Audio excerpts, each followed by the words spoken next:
GameStop shares rose for a 10th consecutive session yesterday, giving the stock its longest winning streak in more than a decade. The rally signals that investors aren't quite done with the meme stock that shook up Wall Street last year. A new Gallup poll shows the number of Americans who say inflation is the top issue facing the country has reached its highest level in nearly 40 years. About 1 in 5 Americans this month cited inflation as the most important problem as consumer prices rise at the fastest pace in decades.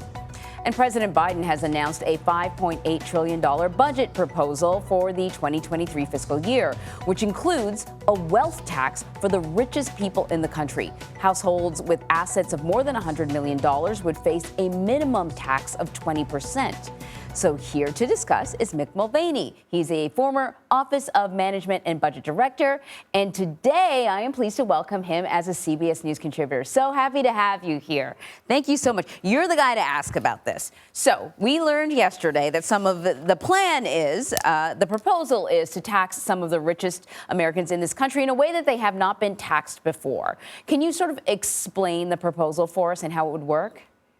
Yeah, really simple. Keep in mind that the proposal is just that. There won't be a lot of details to it because this is a budget document. But the rough idea is this, is that somehow the government will identify households that are worth more than $100 million, and that somehow those folks will be taxed so that they pay at least 20% tax. It's unclear if that's tax on income or wealth. It really is a very different way of measuring wealth in this country, Emery. We've never taxed wealth before. We've taxed income. In fact, the Constitution might not even allow a property tax. It does specifically allow an income tax. But that's the basic framework. We'll find out how much money you've got on things like unrealized stock gains, businesses that you might own. And even though you didn't make money off of that last year, we're still going to tax you on it. That's the basis of the proposal. Yeah, and that's great that you clarified wealth versus income, because a lot of these super wealthy people that we do stories about, you know, Jeff Bezos becomes the wealthiest person in America, whatever, it has to do with their stocks and when their stocks rise and fall. So can we, you know, when you say somehow, it lets me know that there are challenges to this, perhaps figuring out just how much someone is worth. So what are the obstacles that this proposal could face?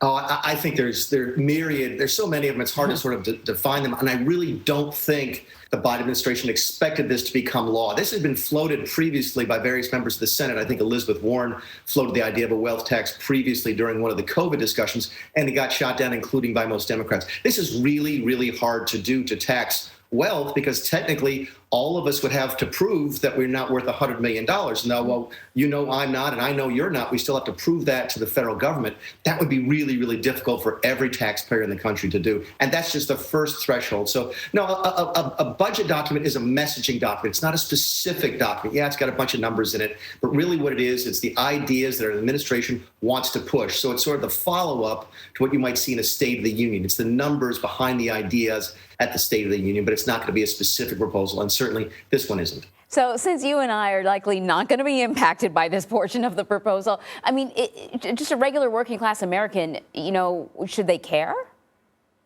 They should, and they should. Yes, at the end of the day, it's easy to look at them and say, look, don't worry, you're not going to pay this. And that's fine. And that's what a lot of people care about. There is that issue, though, of how they're going to prove that they don't have to pay for it. That could be really troublesome. Every single year, proving that you're not worth $100 million. Do you really want to tell the government everything that you own? And what happens if you get it wrong? Have you broken the law? It can be a very, very difficult situation to be in. So, look, I think we're a long way away from actually talking about this passing into law. I think it's a good conversation to have, because I think it raises some good issues about how the super wealthy do manipulate their income taxes, and they absolutely do.